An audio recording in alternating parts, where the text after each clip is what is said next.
Slides दिख रही है? Yes yes sir. ठीक है, तो हम लोग आते हैं लास्ट क्लास, तो काफी दिन बाद हो रही है हमारी ये, एक गैप में लीव पे था कुछ दिनों के लिए। तो लास्ट क्लास में हम लोगों ने देखा कि एक सिलिंड्रिकल रॉड है, तो उसका जो बेंडिंग, उसका जो वो ट्विस्ट है, मतलब ट्विस्ट होने के लिए जो कितना हमको कपल लगाना पड़ता है, ट्विस्ट करने के लिए कितना हमको फोर्स देना पड़ेगा उसको। बेसिकली फोर्स तो नहीं देना पड़ेगा, क्योंकि इसको हम टॉर्क के टर्म में मेजर करते हैं कि एक सर्टेन एंगल से ट्विस्ट करने के लिए हमको कितना उस पे वो देना पड़ेगा, मतलब टॉर्क लगाना पड़ेगा। तो मतलब अगर हमको थीटा ट्विस्ट करना है या फाई ट्विस्ट एंगल ट्विस्ट करना है, अपर हमारा एक अपर एंड फिक्स है, बॉटम एंड हम ट्विस्ट कर रहे हैं, तो कितना मोमेंट लगाना पड़ेगा, वो मोमेंट जो है वो मॉडुलस ऑफ रिजिडिटी के प्रोपोर्शनल होगा। उसका एक्सप्रेशन हम लोगों ने फाइंड आउट किया।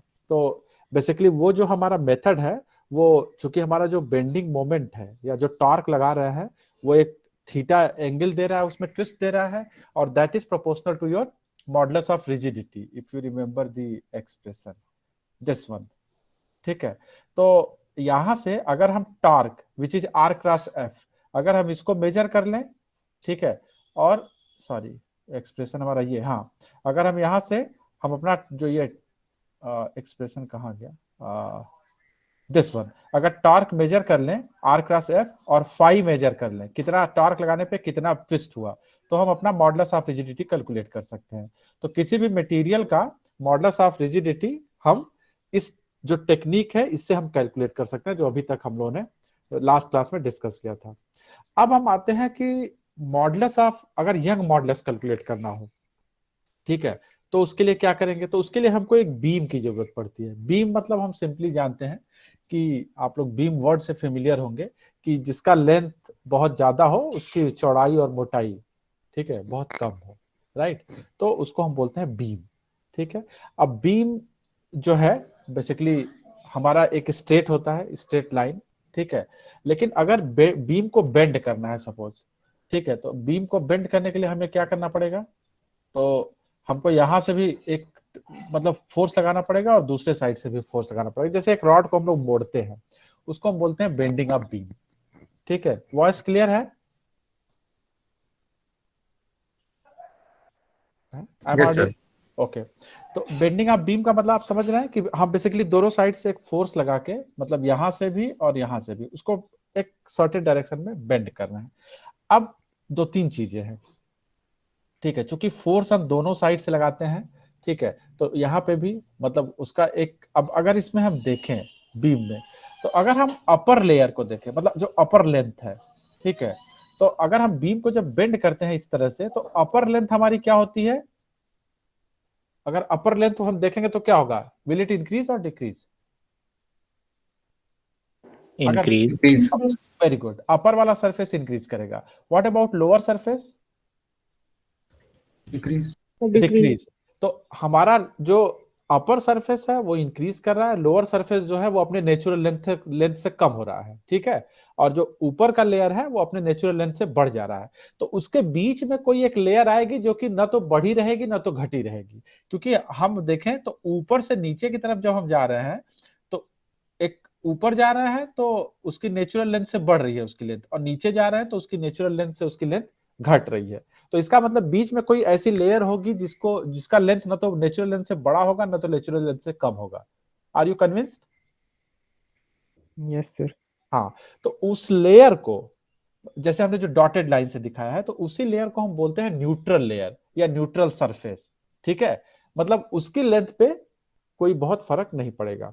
ठीक है, और ये जो हम लेयर की बात कर रहे हैं डिफरेंट, मतलब हम ये मान रहे हैं कि जो बीम है वो डिफरेंट लेयर से बनी है, उसी को हम बोलते हैं फिलामेंट। ठीक है, लॉन्गिट्यूडनल फिलामेंट, क्योंकि हम इसके लेंथ के अलॉन्ग बात कर रहे हैं। ठीक है, और जिस प्लेन में, मतलब जिस प्लेन में हम इसको बेंड कर रहे हैं that is plane of bending, और जो हमारा न्यूट्रल, जहां पे कि फिलामेंट के लेंथ में कोई चेंज नहीं हो रहा है, उसको हम बोलते हैं न्यूट्रल एक्सिस। ठीक है, उस मतलब न्यूट्रल लेयर या न्यूट्रल एक्सिस। और जो हमारा मोमेंट है, मतलब जो हम दो फोर्स लगा रहे हैं R क्रॉस F, ठीक है, that is your bending moment. तो now are you familiar with this terminology? हमें इसमें से कुछ की जरूरत पड़ेगी, ठीक है। एक न्यूट्रल सरफेस है, एक न्यूट्रल एक्सिस है, ठीक है, लॉन्गिट्यूडनल फिलामेंट है, बेंडिंग मोमेंट है, ठीक है। अब हम आते हैं, एक एग्जांपल लेते हैं, ठीक है। तो ये है हमारा एग्जांपल। अब अगर हम ध्यान से देखें इस फिगर को, देखो टॉप वाले को, ठीक है। तो अब हमने ये बीम है, इसमें डिफरेंट फिलामेंट्स है, जो डिफरेंट लेयर्स हैं उसको हम फिलामेंट कह रहे हैं। हमने इसको बेंड कर दिया, एक टॉर्क बेंडिंग मोमेंट लगा के, ठीक है, हमने इसको बेंड कर दिया। अब जो ए बी लेयर है वो हमारा इंक्रीज कर गया, जो टॉप लेयर है, और जो नीचे का लेयर है, ठीक है, वो हमारा नेचुरल लेंथ से डिक्रीज कर गया, ठीक है। अब हमारा जो एन है वो न्यूट्रल लेयर है, ठीक है। तो अब अगर हम देखें इसको ध्यान से, ठीक है, अगर हम ये एक लाइन ले लेते हैं, सपोज ये सी, ठीक है। तो अगर हम सी लाइन पे देखें, line of action of force, मतलब line of action of force मतलब कि जो हमारा रेस्ट, अगर हम बीम को बेंड किए हुए हैं, उसको जैसे ही अगर हम अपना फोर्स हटा देंगे तो बीम क्या होगा, वापस स्ट्रेट लाइन में चला जाएगा, ठीक है, वापस वो स्ट्रेट हो जाएगा और अपने नेचुरल लेंथ में सारी लेयर्स आ जाएंगी। Is it? ऐसा होगा ना? Yes sir. तो यस सर। इसका मतलब ये है कि उसमें कहीं ना कहीं एक रेस्टोरिंग फोर्स काम कर रहा है। जैसे स्प्रिंग में क्या होता है, हम उसको खींचते हैं, छोड़ देते हैं, तो अपने नेचुरल पोजीशन पे चला जाता है, ठीक है, या इनवर्ड चला जाता है, तो बिकॉज ऑफ रेस्टोरिंग फोर्स, मतलब बिकॉज ऑफ इलास्टिक प्रॉपर्टीज, वही है ना।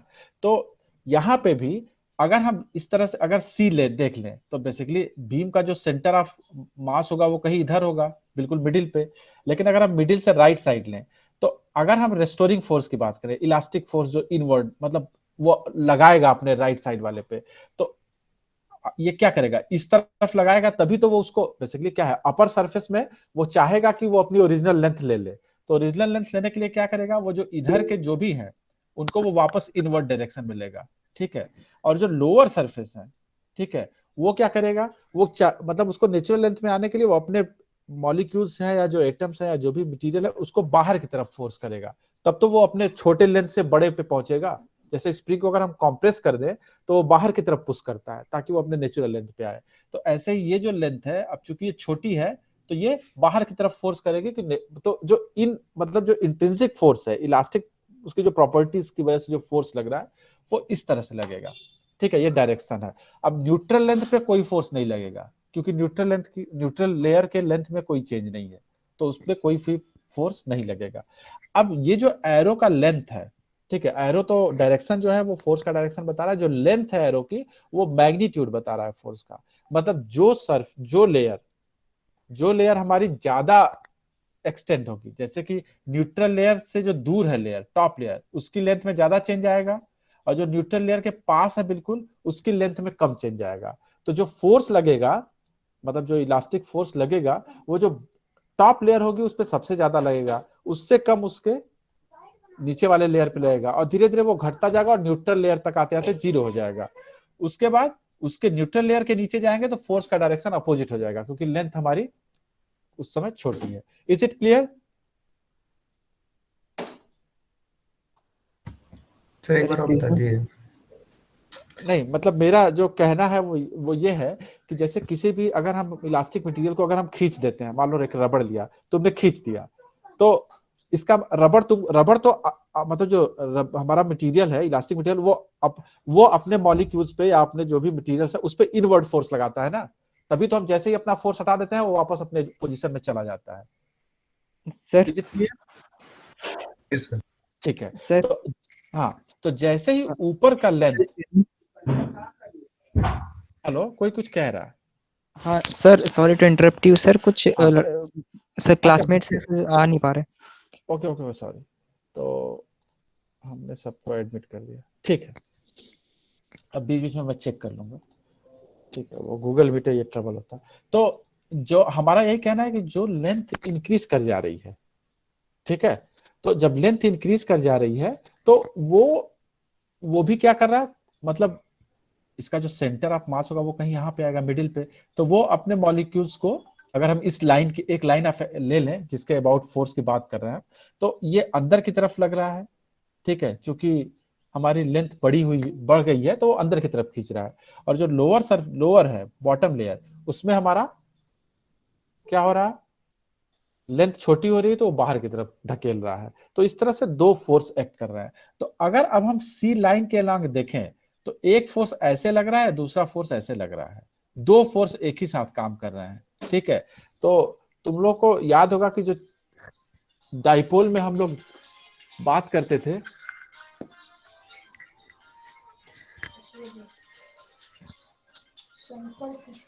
टूट गया, हाथ में तो नहीं लगी? नहीं हाथ से तो नहीं लगी, लेकिन यहाँ पे कुछ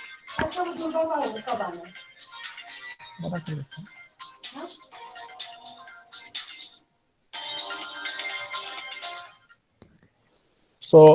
तो हमें एक बेसिकली हमारा एक हमारा लाइन है, उस पे दो फोर्स लग रहे हैं। जैसे वो तुम लोग को डाइपोल मोमेंट में पढ़ा होगा ना, कि किसी डाइपोल को, चार्ज डाइपोल को जब हम लोग इलेक्ट्रिक फील्ड में रखते हैं तो एक क्यूई फोर्स लगता है, मतलब क्यूई फोर्स एक डायरेक्शन में लगता है, माइनस क्यूई वाले पे फोर्स दूसरे डायरेक्शन में लगता है, और वहां पे एक बेंडिंग एक मोमेंट क्रिएट होता है, टॉर्क क्रिएट होता है, ठीक है।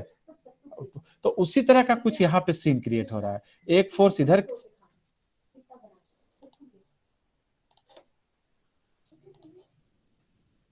एक हमारा ये लाइन हो गया, उस पे एक फोर्स इधर लग रहा है, एक फोर्स इधर लग रहा है। तो यही जो फोर्स लगता है, इसका जो अगर हम R क्रॉस F करेंगे तो यही हमारा हो जाएगा मोमेंट, ठीक है, बेंडिंग मोमेंट, राइट। क्योंकि ये बेंडिंग मोमेंट वही होगा जो हम बाहर से लगाएंगे, उतना ही वो अंदर से रेस्टोरिंग फोर्स लगता है। तो इसको हम लोग कैसे कैलकुलेट करेंगे अब देखते हैं, ठीक है। अब इसी का हम एक जूम्ड, ये जो फिगर है हम इसको देखने का प्रयास करते हैं, ठीक है। अब ये तो बहुत छोटा वो है, ठीक है, इसको हम थोड़ा जूम करते हैं। अब यहाँ पे ये हमारा 3D टाइप का डायग्राम है। ये हमारा सर्फ वो हो गया cross section area, C prime, ये सी प्राइम, सी प्राइम, ये एक हमारा क्रॉस सेक्शन हो गया, ठीक है। और ये हमारा लेंथ हो गया, ठीक है। अब ये हमारा एक तरह से कर्व, जब हम बीम को कर्व कर रहे हैं, मतलब उसको बेंड कर रहे हैं, ठीक है। तो बेंड कर रहे हैं तो ये हो गया हमारा रो। अब हम न्यूट्रल लेयर से इसका डिस्टेंस ले रहे हैं, ठीक है, we are taking distance from neutral layer rho, ठीक है। तो ये हमारा हो गया रेडियस ऑफ कर्वेचर, क्योंकि जब हमारा ये कर्व हुआ बीम तो बेसिकली इसने एक सर्कुलर शेप लिया, उस सर्कुलर शेप का एक रेडियस ऑफ कर्वेचर होगा, ठीक है, जिसको कि हम रो से रिप्रेजेंट कर रहे हैं, राइट। एन जो है हमारा ये न्यूट्रल लेयर है, एन प्राइम एन, ये हम इसको न्यूट्रल लेयर कह रहे हैं। तो न्यूट्रल लेयर के ऊपर का जो लेयर है उसकी लेंथ इंक्रीज होगी, और न्यूट्रल लेयर के नीचे की जो लेयर है उसकी लेंथ डिक्रीज होगी।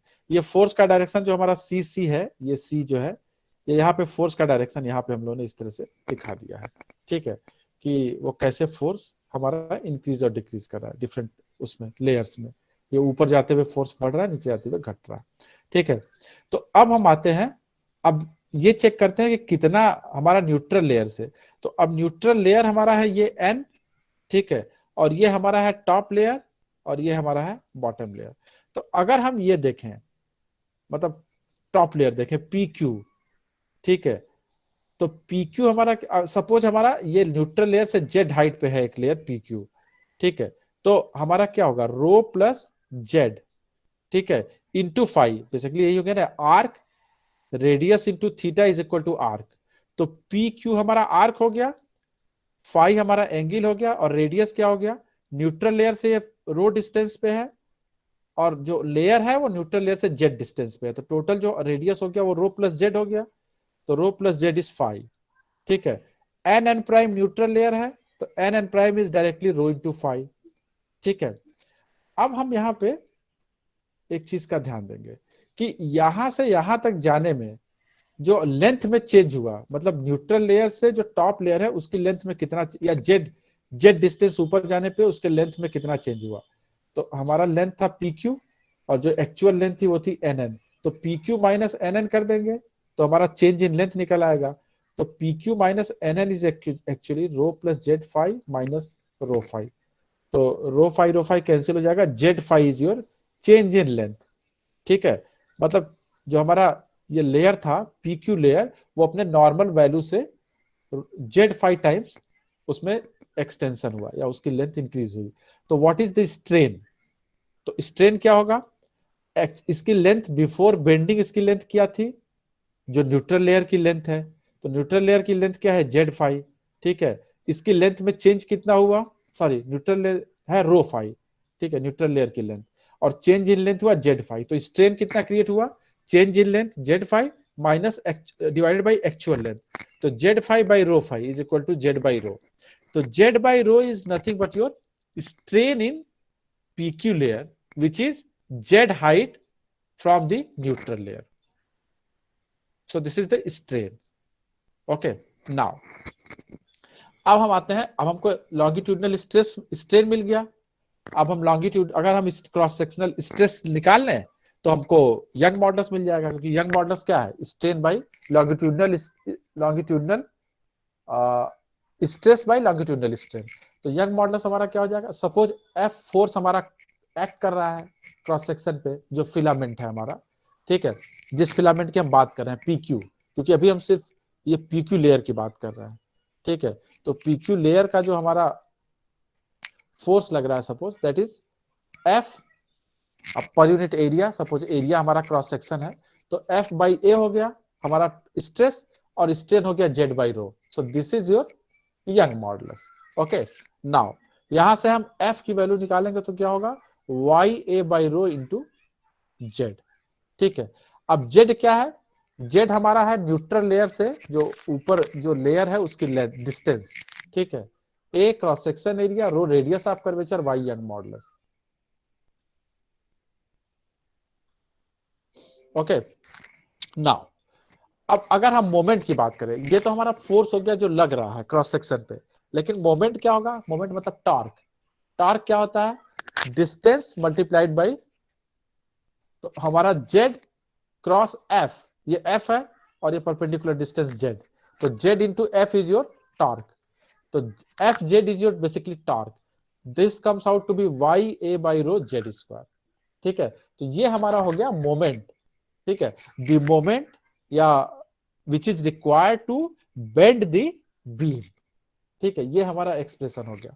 अब दो चीज है, हमने अभी क्या किया? हमने सिर्फ ये मोमेंट कैलकुलेट किया for one layer, PQ layer, लेकिन हमारी लेयर्स तो पूरी है ना, मतलब we don't have just PQ layer, we have so many filaments, so many layers. तो अगर हम सारे लेयर्स के लिए बेंडिंग मोमेंट कैलकुलेट करेंगे तो हम लोग क्या करेंगे? We will take a summation of this quantity over whole Z. ठीक है, मतलब हम पूरे जो जेड है न्यूट्रल लेयर से ऊपर, ठीक है, क्या जितना जेड है उसको हम सम करेंगे। ठीक है, तो हमने क्या किया? टोटल बेंडिंग मोमेंट कैलकुलेट करने के लिए वी जस्ट सम दिस। तो F इज कांस्टेंट, F तो मतलब हमारा एक फोर्स लग रहा है जो कि हमें पता है। ठीक है, तो summation of F Z is what? Summation of this. अब इसमें क्या है? Y A rho Z square summation, we are summing over all the filaments. Okay, now ये हमारा हो गया बेंडिंग मोमेंट का एक्सप्रेशन। अब y जो है हमारा वो यंग मॉडुलस है। ठीक है, यंग मॉडुलस हमारा किसी भी मटेरियल का, किसी भी रॉड का कांस्टेंट रहेगा, तो वो समेशन के अंदर बाहर आएगा। रो क्या है? ठीक है, रो हमारा रेडियस ऑफ कर्वेचर है। पूरे बीम के लिए, पूरे फिलामेंट के लिए हमारा जो रेडियस ऑफ कर्वेचर है वो वही है, तो this is also a constant quantity. What? Z जो है हमारा वेरिएबल है because we are summing over Z, and A is the cross section area. ठीक है, तो हमारा जो क्रॉस सेक्शन एरिया है वो जेड के साथ हमारा वेरी करेगा। ठीक है, जितना जेड ज्यादा होगा उतना, तो दिस इज ए समेशन।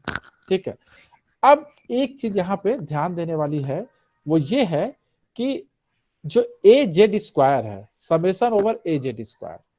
ठीक है, हमारा एक और हमने पढ़ा था M R square, summation M R square is the moment of inertia of an object. Do you remember that expression? Yes sir. हाँ, तो लेकिन यहाँ पे मास की जगह हमारा क्या है? क्रॉस सेक्शन एरिया है, ए जेड स्क्वायर। ठीक है, तो इसको हम मोमेंट ऑफ इनर्शिया के बजाय एक नया term, because the expression is similar to moment of inertia. ठीक है, तो इसको हम लोगों ने एक टर्म दिया, ठीक है, जिसको हम बोलते हैं ज्योमेट्रिकल मोमेंट ऑफ इनर्शिया। तो इंस्टेड ऑफ मास, ठीक है, हम लोग वहां पे geometry basically cross section area, mass को क्रॉस सेक्शन एरिया से रिप्लेस करते हैं, and cross sectional area is basically depends on the geometry of the beam. ठीक है, तो इसलिए इसको हम ज्योमेट्रिकल मोमेंट ऑफ इनर्शिया कहते हैं, और इसको हम रिप्रेजेंट करते हैं आई से।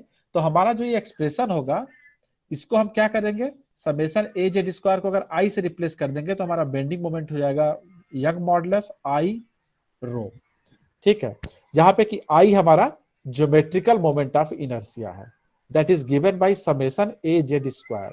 ठीक है, तो अगर अब किसी रॉड का, ठीक है, हमको अगर ज्योमेट्रिकल मोमेंट ऑफ इनर्शिया पता हो, उसका रेडियस ऑफ कर्वेचर पता हो, तो हम उसका, और बेंडिंग ऑफ मोमेंट अगर हम मेजर कर लें कि कितना फोर्स लगा के उसको बेंड कर रहे हैं, तो हम उसका यंग मॉडुलस कैलकुलेट कर सकते हैं ना। So this is your another experiment, जब आप अगले सेमेस्टर में करोगे। अब ज्योमेट्रिकल मोमेंट ऑफ इनर्शिया कैसे हम कैलकुलेट करते हैं, तो उसको हम थोड़ा सा और वो कर दें। ठीक है, अभी हम आगे उसको शो करेंगे। अभी हमारा एक्सप्रेशन आ गया कि जो हमारा बेंडिंग मोमेंट है वो y times I by rho होता है, जहां पे कि वाई यंग मॉडुलस है, आई हमारा ज्योमेट्रिकल मोमेंट ऑफ इनर्शिया, और रो हमारा रेडियस ऑफ कर्वेचर है। ये हो गया किसी भी बीम का bending moment. Is it clear expression? ये एक्सप्रेशन याद रहेगा, तब हम लोग आगे एक एग्जांपल लेंगे तो ये और क्लियर हो जाएगा। ठीक है, यस सर। अब ये हमने ले लिया एक रॉड।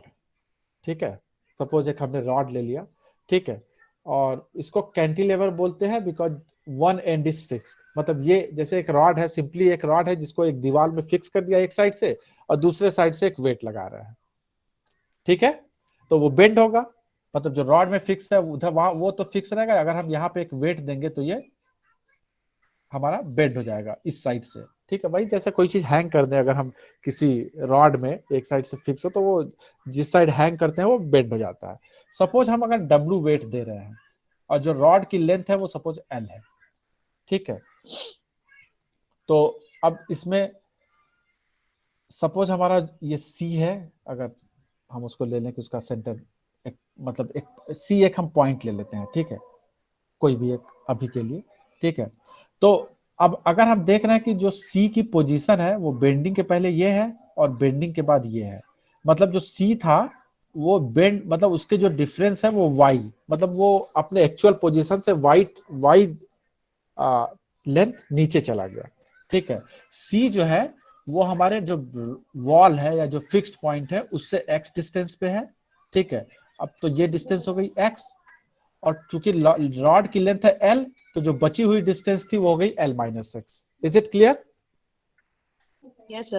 हाँ, तो ये सी जो है वो हमारा वाई टाइम्स नीचे गया, लेकिन अगर हम एक्चुअल एंड पॉइंट को देखें तो एंड पॉइंट हमारा डेल्टा टाइम्स नीचे चला गया। ठीक है, ये हमारा अब मतलब ये प्रॉब्लम है। ठीक है, कि ये डेल टाइम्स नीचे चला गया। ठीक है,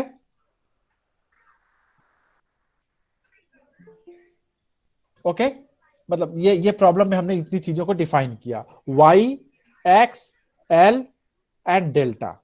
ठीक है, अब अगर हम ध्यान से देखें, ठीक है, तो अब अगर हम यहां पे देखें, ठीक है, इस पॉइंट पे, मतलब अगर हम इस लेंथ को सिर्फ देखें जो एल माइनस एक्स लेंथ है। ठीक है, तो हमने डब्लू फोर्स लगाया। ठीक है, तो और ये डिस्टेंस क्या थी, एल माइनस एक्स डब्लू।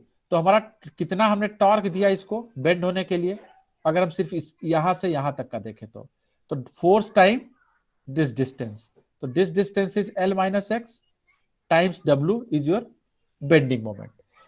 ठीक है, इतना मोमेंट हमने दिया इसको बेंड करने के लिए, तो जो कि यहां से अपने न्यूट्रल पोजीशन से डेल्टा नीचे गया। नाउ हमने अभी पिछले प्रॉब्लम में देखा कि which is also equal to Y times geometrical moment of inertia divided by rho. ठीक है, ये हमारा बेंडिंग मोमेंट हमेशा इसके बराबर होगा, इस क्वांटिटी के। ठीक है, अब यहां से हम रो की वैल्यू निकाल लेंगे। ठीक है, rho is Y I times W L minus X. यहां से हमने रो की वैल्यू निकाल ली, हमने पुराना जो अपना डेरिवेशन था उसके एक्सप्रेशन को यूज कर लिया। राइट, अब अब हम इस एक्सप्रेशन को आगे यूज करेंगे, ठीक है। उसको कैसे करेंगे, ये एक एक्सप्रेशन होता है रेडियस ऑफ कर्वेचर कैलकुलेट करने का। आप लोग जब मैथमेटिक्स में जो वो पढ़ेंगे ना कैलकुलस वगैरह में, तो वहां पे देखेंगे कि रेडियस ऑफ कर्वेचर जो होता है किसी फंक्शन में, अगर रेडियस ऑफ कर्वेचर आता है मतलब कहीं पे, तो उसको हम इस क्वांटिटी से कैलकुलेट करते हैं, 1+dy/dx का whole square to the power 3/2 d²/dx²। इसको आप लोग डिराइव करेंगे, ठीक है। तो अभी मैं इसका डेरिवेशन नहीं ले रहा हूं, मतलब मैं सीधे इस एक्सप्रेशन को यूज कर रहा हूँ। पढ़ा है सर ये? हाँ पढ़ा है तो आप लोगों ने? Yes sir. वेरी गुड, तब तो हमको ज्यादा डिस्कस नहीं करना इस पे। अब ये रेडियस ऑफ कर्वेचर हमारा रो हो गया, ठीक है। यहाँ पे dy/dx क्या होगा, स्लोप होगा, ठीक है। अगर dy/dx देखेंगे तो स्लोप होगा और वो उसका स्क्वायर होगा, ठीक है। तो अब चूंकि अगर हमारा ऑब्जेक्ट अगर हमारा इलास्टिक है, क्योंकि ये सारी प्रॉपर्टी तो इलास्टिसिटी की वजह से आ रही है, तो इलास्टिसिटी में जो हम बात करते हैं ना कि जो स्ट्रेन है या जो चेंज है वो बहुत स्मॉल होता है, ठीक है। जैसे कि हम दिखाते तो है कि इतना मुड़ गया, इतना हो गया, लेकिन जब आप एक्चुअल में एक्सपेरिमेंट करेंगे, अब कोई स्टील का लोहे का रॉड लेंगे, उसको जब आप बेंड करेंगे और उसमें थोड़ा सा टॉर्क लगाएंगे या उसमें फोर्स लगा के स्ट्रेन क्रिएट करेंगे, तो आप जब एक्सपेरिमेंट करेंगे तो देखेंगे कि वो बहुत थोड़ा सा ऊपर नीचे होता है।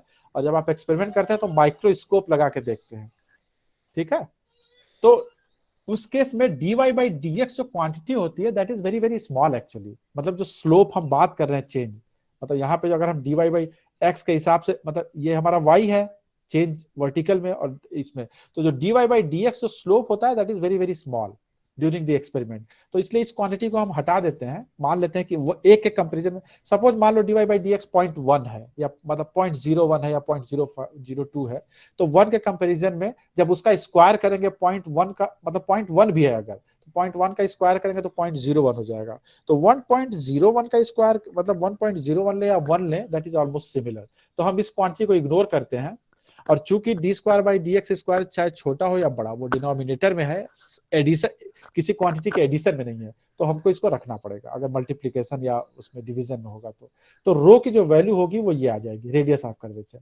नाउ हम पुराना एक्सप्रेशन है यहाँ रो, हम उसको उसकी जगह ये एक्सप्रेशन रख देंगे, ठीक है। सो व्हाट वी गेट, हमारा रो हमने सब्स्टिट्यूट कर दिया, और यहां से d²/dx² आ गया w/yi(l-x), ठीक है। ये हमारा एक्सप्रेशन आ गया। नाउ अब हम क्या करेंगे, dy/dx हमारा आ गया, d²y/dx। अब हम क्या करेंगे कि इसको इंटीग्रेट करेंगे, ठीक है। पहले इंटीग्रेट करेंगे x के रिस्पेक्ट में, तो dy/dx आ जाएगा, एक हमारा इंटीग्रेशन कांस्टेंट आ जाएगा, और x के रिस्पेक्ट में इंटीग्रेट कर रहे हैं तो lx आ जाएगा और x²/2 आ जाएगा। अब अगर हम जाएं तो हमें पहले a1 की वैल्यू निकालनी है। Now go to the problem. अब अगर हम x इज इक्वल टू 0 पे देखें, तो x इज इक्वल टू 0 पे dy/dx क्या होगा, क्या y में कोई चेंज आ रहा है x इज इक्वल टू 0 पे? No sir. नहीं चेंज हो रहा है, तो dy/dx क्या होगा यहाँ पे? 0, there is no change in y। तो dy/dx is 0 at x is equal to 0, तो a1 अपने आप 0 हो गया। तो हमारा जो dy/dx था वो ये आ गया, सॉरी a1 0 हो गया। हमने फिर से इसको इंटीग्रेट किया, ठीक है, हमारा a2 आ गया, ठीक है, और ये x की जगह x²/2 आ गया, x² की जगह x³ 3 आ गया। Again at x is equal to 0 पे हमारा y क्या है, अगर x is equal to 0 put कर दें तो y क्या था x इज इक्वल टू 0 पे? 0। x इज इक्वल टू 0 पे dy/dx भी 0 था, because there was no change in slope, और x इज इक्वल टू 0 पे y क्या था, वो भी 0 था, क्योंकि कोई शिफ्ट नहीं हो रहा है वहां पे, क्योंकि वो तो फिक्स है एंड, हमारा x इज इक्वल टू 0 वाला एंड में फिक्स है, तो there is no y is 0, तो हमारा y 0 हो जाएगा। तो अगेन जो a2 है वो 0 हो जाएगा। तो what we get, y is equal to this much, ठीक है। तो y क्या था, किसी भी पट्टी, मतलब y क्या है, x डिस्टेंस पे रॉड में कितना डिप्रेशन आया, ठीक है। अगर हम प्रॉब्लम को देखें तो y is actually the depression in the rod along the vertical axis at x distance from the fixed point, ठीक है। तो ये है y। अगर x की वैल्यू हम l कर दें तो y की वैल्यू क्या हो जाएगी इस प्रॉब्लम के हिसाब से? जीरो। जीरो कहाँ होगी? एक्स की वैल्यू अगर हम पूरी लेंथ ले लें तो डिप्रेशन कितना हो रहा है, मतलब बिल्कुल दूसरे एंड पे कितना डिप्रेशन हो रहा है हमारे प्रॉब्लम में? Delta. Delta. Very good. Zero तो एक्स इक्वल टू जीरो पे है, ठीक है। तो हम क्या करिए, एक्स की वैल्यू अगर हम एल रख दें तो y becomes delta. Is it clear? ठीक है, एक्स की वैल्यू हमने एल लिख दी, मतलब जो बिल्कुल दूसरा एंड है, और डिप्रेशन हमने डेल्टा माना हुआ है, तो आवर एक्सप्रेशन बिकम्स वाई डब्ल्यू by y I L cube by 2 minus L cube by 6। इसको सॉल्व करेंगे तो आ जाएगा डब्ल्यू L cube by 3 y I. This is delta.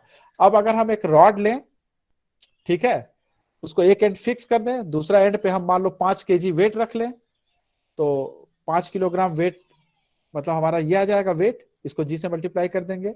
L rod की लेंथ अगर 1 मीटर है तो हम 1 मीटर रख लें, उसका ज्योमेट्रिकल मोमेंट ऑफ इनर्शिया हम अगर कैलकुलेट कर लें, और कितना वो नीचे गया वो हम मेजर कर ले माइक्रोस्कोप से, तो हम यंग मॉडुलस कैलकुलेट कर सकते हैं कि नहीं कर सकते हैं? हम कर Yes. सकते हैं ना। तो यही एक्सपेरिमेंट है जो आप लोग, मतलब अभी जो हमने वो बताया था, जो ट्विस्ट ऑफ ए वो rod, twist of A cylindrical wire, तो वो आपका एक एक्सपेरिमेंट है मॉडुलस ऑफ रिजिडिटी निकालने का, और ये दूसरा एक्सपेरिमेंट होगा आपका यंग मॉडुलस निकालने का। इस प्रॉब्लम को हम लोग रीराइट कर सकते हैं। अच्छा, इसको थोड़ा सा और इसका वो कर ले, ठीक है। ज्योमेट्रिकल मोमेंट ऑफ इनर्शिया हम निकालते कैसे हैं, ठीक है। अब जैसे मोमेंट ऑफ इनर्शिया था हमारा रॉड का, ठीक है, वो क्या था, अगर हम किसी रॉड का मोमेंट ऑफ इनर्शिया निकालें उसके लेंथ के बाइसेक्टर के अबाउट, तो क्या निकल के आता था? कोई बताएगा? ml square by 12। Very good, ml square by 12। हम डिवाइड किसको करते थे? एल को डिवाइड करते थे तो एल स्क्वायर बाई 12 आता था, और साथ में हमारा मास आता था, यही ना? Is it clear?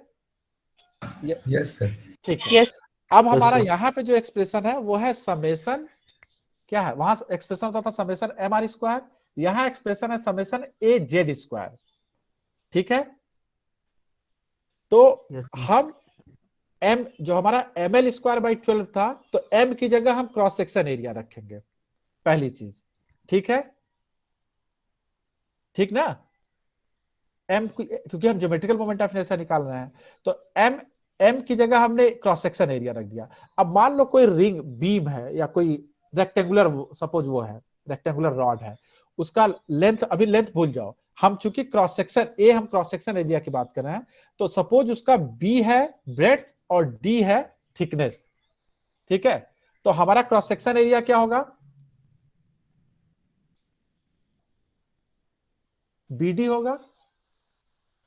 बी अगर उसकी विड्थ है और डी थिकनेस है तो क्रॉस सेक्शन एरिया क्या होगा? बी इंटू डी ही होगा, ठीक है। Yes, sir. तो मास की जगह हम लोग बी इंटू डी लिख लेंगे। Is it clear? Is it clear? जो Yes, हम sir. मोमेंट ऑफ इनर्शिया में एम एल स्क्वायर बाई 12 लिख रहे हैं, तो हम हमारा एज यहाँ ए जेड स्क्वायर है, ठीक है, वहां एम आर स्क्वायर था, तो एम की जगह हमने क्रॉस सेक्शन एरिया लिख लिया। अब एल जो है वहां लेंथ होता था, एल को हम डिवाइड करते हैं, तो इसलिए हम वहां आता है एक्सप्रेशन एल स्क्वायर बाई 12। यहाँ पे हम किसको डिवाइड कर रहे हैं? क्रॉस सेक्शन एरिया में हम उसको डिवाइड कर रहे हैं उसकी थिकनेस को, ठीक है। मतलब अपर थिकनेस है वो हमारा उसका लेंथ बढ़ रहा है, और लोअर थिकनेस का लेंथ हमारा घट रहा है। तो basically we are dividing the thickness into 2 parts. तो हम थिकनेस के अबाउट उसका geometrical moment of inertia calculate कर रहे हैं। तो हमारा जो cross section area multiplied by क्या आ जाएगा? D square by 12। आंटी को बोल दो नहीं आना है। अच्छा ठीक है, हम बाद में बात करेंगे। तो are you getting this point? हम उसको डी स्क्वायर बाई 12 कर देंगे, तो हमारा जो मोमेंट ऑफ इनर्शिया क्या आ जाएगा? Geometrical moment of inertia b into d, decline करो बेटा, b into d times d square by 12, वो क्या हो जाएगा? B d cube by 12। Is it clear?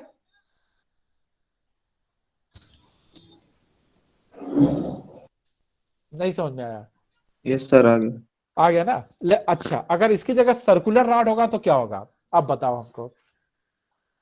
अभी तो हमने रेक्टेंगुलर रॉड बता दिया, अगर मान लो सर्कुलर रॉड हुआ, सर्कुलर बीम हुआ, तो क्या होगा geometrical moment of inertia?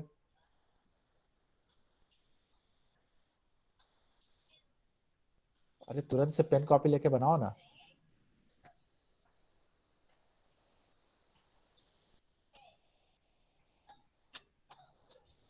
Cross section area क्या होगा? क्रॉस सेक्शन एरिया क्या होगा? ए जेड स्क्वायर समेशन है ना, तो क्रॉस सेक्शन एरिया क्या होगा सर्कुलर रॉड का? अगर मान लो उसका रेडियस आर है तो पाई आर स्क्वायर। Very good. और हमारा जो मतलब समेशन जेड स्क्वायर वाला जो टर्म होगा वो क्या आएगा? मतलब मोमेंट ऑफ इनर्शिया क्या होगा? डायमीटर के अबाउट अगर हम उसको बाइसेक्ट कर दे तो किसी डिस्क का डायमीटर के अबाउट बाइसेक्ट करते थे तो क्या आता था मोमेंट ऑफ इनर्शिया? किसी को याद है? mr²/2 नो, ml²/4 4 आता था डायमीटर के अबाउट।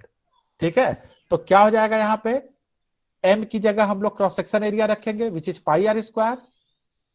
ठीक है, और जो r²/4 था वो हम r²/4 रख देंगे। ठीक है, तो क्या आ जाएगा? Pi r⁴/4। Are you getting this? Yes, sir. हाँ, हम बिल्कुल एक्चुअली हम मोमेंट ऑफ इनर्शिया से ही आइडिया ले रहे हैं क्योंकि हमारा एक्सप्रेशन बिल्कुल सिमिलर है, इसीलिए इसको हम ज्योमेट्रिकल। बस है क्या कि हम मास को रिप्लेस कर देते हैं किससे? क्रॉस सेक्शन एरिया से। That's it. This is the only idea कि हम मास को रिप्लेस कर दे रहे हैं क्रॉस सेक्शन। जैसे वहां क्या था? mr²/4 था, लेकिन हम मास, हमारा यहाँ पे मास नहीं है, ज्योमेट्रिकल मोमेंट ऑफ इनर्शिया जो कि क्रॉस सेक्शन एरिया है, तो हम मास को रिप्लेस कर देंगे पाई आर स्क्वायर से। तो m will be replaced by pi are square. और उसमें क्या होगा? रॉड में क्या होगा? रॉड के केस में ml²/12 होता था, तो l²/12, l मतलब जो हमारा जिसके अबाउट हम उसको बाइसेक्ट करते हैं, तो वो वही रहेगा। m will be replaced by the cross section area of a rectangle which is b × d। ठीक है, I hope it is clear. तो अब ये एक्सप्रेशन आ गया डेल्टा हमारा। अगर रेक्टेंगुलर हमारा रॉड है तो ये होगा ऊपर वाला, और अगर सर्कुलर रॉड है तो ये होगा। अब यहाँ पे अगर ध्यान से देखें तो सारी, अगर हमको डेल्टा पता है, डब्ल्यू वेट कितना हम दे रहे हैं पता है, लेंथ पता है, उसका डायमेंशन पता है रॉड का b × d, तो यंग मॉडुलस हम इजिली कैलकुलेट कर सकते हैं। Is it clear? ये एक्सपेरिमेंट करेंगे आप लोग। ठीक है सर। हाँ सर वो सर्कुलर रॉड का एक्सप्रेशन एक बार फिर से बता दीजिए। सर्कुलर रॉड का मोमेंट ऑफ इनर्शिया क्या होता है? डायमीटर के अबाउट। क्रॉस सेक्शन में हमारा बाइसेक्टर क्या है? हमने पहले ही बताया था ना, जैसे कि जो हमारा लेयर है, जो भी हम रॉड ले रहे हैं फिर बीम ले रहे हैं, उसका अपर पार्ट जो है, अपर पार्ट हमारा इंक्रीज हो रहा है, लोअर पार्ट डिक्रीज हो रहा है। तो हम जो बाइसेक्ट कर रहे हैं उसको अपर और लोअर में डिवाइड कर रहे हैं क्रॉस सेक्शन एरिया को। तो किसी भी, अब सिर्फ क्रॉस सेक्शन को अगर देखोगे तो basically it's a circle, disc like circle, और हम उसको डायमीटर के अबाउट उसको हम उसके बाइसेक्ट कर रहे हैं। तो moment of inertia of a disc about diameter क्या होता है? mr²/4। ठीक है, यस सर। mr²/4 होता है, लेकिन यहाँ पे m हमारा मोमेंट ऑफ इनर्शिया होता है जब मास का, तब हम m लिखते हैं। यहाँ ज्योमेट्रिकल मोमेंट ऑफ इनर्शिया है तो m की जगह हम क्या लिखते हैं? Cross section area. तो m will be replaced by cross section area. Cross section area क्या होगा? Pi are square. तो हमारा एक्सप्रेशन क्या हो जाएगा? Pi are square into r²/4। That is your geometrical moment of inertia. ठीक है, अब हम एक और प्रॉब्लम लेते हैं। ठीक है, मतलब बेसिकली ये उसी का दूसरा फॉर्म है, right, which is much simpler. तो सेम चीज है, इसमें कोई डिफरेंस नहीं है, पुराना ही प्रॉब्लम। अब पुराना प्रॉब्लम, उसमें हम क्या करते थे? एक एंड को फिक्स किए थे, दूसरे एंड पे हम लोड दे रहे थे। यहाँ पे हम क्या कर रहे हैं कि दो हमने एक उसको दे दिया सपोर्ट, और बीच से हमने डब्ल्यू वेट लगा दिया। रॉड की लेंथ जो है हमने सपोर्ट के बीच में मान ली एल। अब अगर इसको हम देखें तो अब यहाँ पे नॉर्मल फोर्स लगेगा, डब्ल्यू नीचे लगा रहे हैं तो W/2 ऊपर दो फोर्स लग जाएंगे। ठीक है, तभी तो ये बैलेंस होगा ना। सिंपली न्यूटन्स लॉ हमने वेट, मतलब दो नॉर्मल फोर्स N1 या N1 plus N2 is equal to W। तो चूंकि दोनों सेम है, सिमेट्रिकल है दोनों का सपोर्ट, तो N1 N2 बराबर होंगे, तो normal force is equal to W/2। ठीक है, अब अगर ये प्रॉब्लम हो गया हमारा, नाउ इस प्रॉब्लम को हम रीडिफाइन कर सकते हैं। Let us take half of this problem. ठीक है, हम आधे को छोड़ देते हैं, सिर्फ हम यहां से हम देखना शुरू करते हैं। ठीक है, अगर प्रॉब्लम को, तो अगर हम यहां से देखें, सिर्फ डी पॉइंट को हम यहां ले लें, तो रॉड हमारा ऐसा दिखेगा, W/2 फोर्स ऊपर की तरफ लग रहा है। ठीक है, ये डी हम मान ले फिक्स, W/2 ऊपर लग रहा है तो बेंड हो रहा है। यहां से L/2 लेंथ पे है, टोटल लेंथ L/2 हो गया, और ये जो बेसिकली इसका जो शिफ्ट है वो डेल्टा हो गया, ठीक है, और ये टोटल लेंथ हो गई L/2। तो हमने इस फिगर को री ड्रॉ किया, ठीक है, इसको रीडिफाइन किया इस प्रॉब्लम को। Is it clear? हम इस प्रॉब्लम से यहां कैसे पहुंचे? हमने बस इसका 50% Yes, पार्ट sir. दिया, ठीक है। अब हमारा प्रॉब्लम क्या बन गया कि ये एक पॉइंट है डी, यहाँ पे हमने W/2 ऊपर लिया जो कि इसको ऊपर की तरफ बेंड कर रहा है, और ये लेंथ है L/2। अब हमने यहां से x डिस्टेंस पे कोई पॉइंट ले लिया C, जो कि अपने एक्चुअल पोजीशन से y टाइम्स ऊपर है, और टोटल तो ये जो बची हुई लेंथ थी वो L/2 माइनस x हो गई, और ये जो एंड पॉइंट है वो डेल्टा ऊपर चला गया। तो ये जो हमारा पहला प्रॉब्लम था उसको हम वर्कआउट कर लेते हैं। तो सिंपली हमने क्या किया, अब हमने वही कैलकुलेट कर लिया bending moment. Bending moment calculate करें तो दिस इज एक दिस अगर इस पॉइंट पे, ठीक है, तो L/2 minus x into W/2 is your bending moment is equal to yi/ρ। यहां से हमने रो कैलकुलेट किया, again rho is equal to 1/d² y/dx²। हमने ऊपर वाला जो dy/dx का स्क्वायर था उसको इग्नोर कर दिया, हमने दोनों को इक्वेट कर लिया, d² y/dx² ये आ गया, सेम चीज। अब हम इसको फिर से इंटीग्रेट कर लेंगे दो बार, dy/dx को इंटीग्रेट कर लिया। अब x इज इक्वल टू 0 पे, x इज इक्वल टू 0 हमारा ये है, यहाँ पे हमारा स्लोप जो है वो अगेन हॉरिजेंटल है, तो dy/dx 0 होगा x इज इक्वल टू 0 पे, और y भी हमारा 0 होगा। तो हमने इंटीग्रेट किया, dy/dx 0 कर दिया x इज इक्वल टू 0 पे, फिर से इंटीग्रेट कर दिया, y इज इक्वल टू 0 कर दिया, तो हमारा एक्सप्रेशन ये आ गया, ठीक है। सेम प्रॉब्लम है, बस हमने उसको दूसरे तरीके से किया। Again x is equal to L/2 पे, हमने x is equal to L/2 पे हमने डेल्टा माना हुआ है y, तो ये हमने कर दिया डेल्टा, और x/2 को L कर दिया। तो हमारा इक्वेशन जो है वो ये बन गया। अब I geometrical moment of inertia है वो BD³/12 होगा रेक्टेंगुलर के लिए, ठीक है, और सर्कुलर के लिए पाई r⁴/4 होगा। तो ये हमारा एक्सप्रेशन आ जाएगा यंग मॉडुलस का। मतलब ये सेम प्रॉब्लम था, बस इसका मतलब एक्सपेरिमेंट जो स्कीमेटिक एक्सपेरिमेंटल सेटअप है वो अलग है। एक में हमारा एक एंड फिक्स था, हम दूसरे एंड से W लगा रहे थे फोर्स। इसमें क्या है, दो हमने सपोर्ट दिया है, उसके ऊपर रॉड रख के बीच में हम फोर्स लगा रहे हैं, ठीक है। तो ये हमारा यंग मॉडुलस का एक्सप्रेशन आ गया दूसरे सेटअप में। तो ये दोनों तरह के सेटअप हैं जिससे कि हम यंग मॉडुलस कैलकुलेट कर सकते हैं, ठीक है। और ये हमारा मैथमेटिकल प्रोसेस है। अब एक्सपेरिमेंट में आप क्या करेंगे, आप W लगाएंगे, डेल्टा को मेजर करेंगे, L/BD आपको पता ही है, Y कैलकुलेट करेंगे। तो ये हमारा हो गया यंग मॉडुलस और शियर मॉडुलस का एक्सपेरिमेंटल प्रोसीजर कि कैसे हम कैलकुलेट करते हैं, ठीक है। अब ये यहाँ पे हमारा इलास्टिक प्रॉपर्टीज का चैप्टर खत्म होता है, ठीक है। इसके बाद हम लोग सेंट्रल फोर्स या वेव मोशन में से किसी एक को डिस्कस करेंगे, ठीक है। Okay, sir. Okay Okay, sir. Okay, thank you so much. Sir excuse me, हाँ सर वो जो आप प्रेजेंटेशन के लिए कह रहे थे हाँ, वीडियो बनाने का, तो सर सबका उसको बन गया? ऑफलाइन कर लीजिए सर। अरे नहीं यार, ऑफलाइन में फिर हम पढ़ाएंगे कब हम लोग? अभी देखो, अभी कब क्या अनाउंस हो जाएगा पता नहीं, ठीक है। तो हमारा ये कहना है कि ऑफलाइन करने का मतलब तुम लोग समझ रहे हो 150 बच्चे हो, अगर हम एक बच्चे पे 5 मिनट भी देंगे तो 750 minutes. Can you imagine how much hours? Approx 10 or ठीक 11. है, अगर हम उसको घटा भी देते हैं, मान लो 2.5 कर देते हैं, 2.5 होगा नहीं, तुम कुछ बोलोगे, मैं कुछ सुनूंगा, हो सकता है उसमें से कुछ पूछूं, तो वो 4-5 मिनट लग ही जाता है। तो मतलब हमको मतलब 7-8 घंटे, मतलब 7-8 लेक्चर्स हमारे उसी में चले जाएंगे।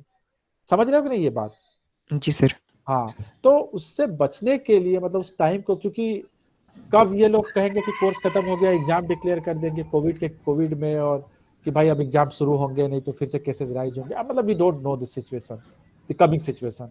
तो उसको बचाने के लिए हमने ये मतलब रखा है कि भाई हम लोग इस तरह से काम करें, ठीक है। तो क्या दिक्कत हो रही है रिकॉर्ड करने में तुम लोगों को अपना वीडियो या ऐसा? No sir, no sir, No, कोई sir. दिक्कत No, sir. नहीं। ठीक कोई है, दिक्कत नहीं। Then you just send me your lectures, मतलब अपना पीपीटी के साथ जो भी बनाया है, और assignment, we will look into that, okay. Sir और पेपर पे लिख के दे दें सर? पेपर पे लिख के उसके साथ कुछ बोल दो ना। मोबाइल फोन रखे हो कि नहीं ये बताओ। हाँ सर, मतलब पेपर पे, मतलब पेपर रख के पेपर टेबल पे पे और मोबाइल। हाथ से लिख के उसको हाँ तुम सर। एक्सप्लेन करके हमको दे दो 2-2.5 मिनट का वीडियो। ठीक है, हमको मतलब मैं ये नहीं कह रहा हूँ कि आप पीपीटी ही बनाओ, बिल्कुल वो बढ़िया पीपीटी और उसमें एनिमेटेड, ये I am not interested in that. Okay. Excuse me sir, हाँ जी। सर आपको मेल करना है? हम अभी मेल आईडी शेयर नहीं किए हैं। कुछ बच्चों ने, 1-2 बच्चों ने हमको व्हाट्सएप किया था, या एक बच्चों ने हमको हमारे पर्सनल ईमेल पे भेजा था। हम उस ईमेल को नहीं देख पाएंगे क्योंकि आप लोग की स्ट्रेंथ बहुत ज्यादा होती है। जब हम लोग लिस्ट बनाते हैं, मार्क्स बनाते हैं, तो उसमें सब वो हो जाता है, उसमें मिस्ड आउट हो जाता है, क्योंकि जो हम लोग को अवार्ड लिस्ट मिलती है उसमें आधे बच्चों के नाम नहीं रहते हैं।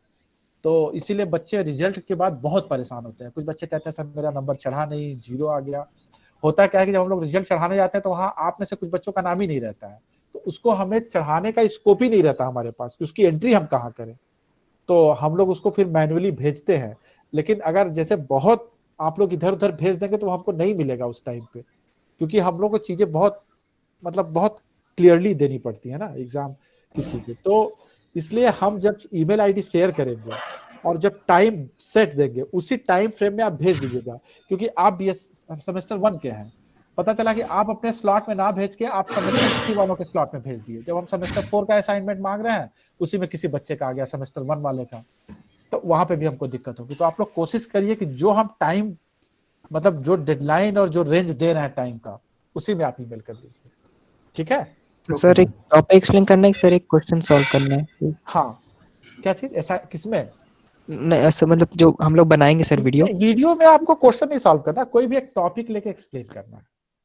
कोई भी एक टॉपिक ले लीजिए, कोई अच्छा सर। कंसेप्चुअल या कुछ भी टॉपिक, आप अपने मन से मैकेनिक्स का कोई भी टॉपिक ले सकते हैं। ठीक है। ठीक है सर। हाँ, जो भी आपके सिलेबस का पार्ट है। सिलेबस आप लोगों को पता है ना, यूनिवर्सिटी की वेबसाइट पे है। हाँ हाँ सर। हाँ, तो आप लोग वहां से लेके अपना कर लीजिए। ठीक है। सर 5 मिनट की वीडियो ना? 5 मिनट से छोटा भी चलेगा, अच्छा मतलब ठीक है 2 सर। मिनट 2-2.5 मिनट का भी चलेगा। ठीक है। Okay sir. Okay. Thank you sir. Thank you.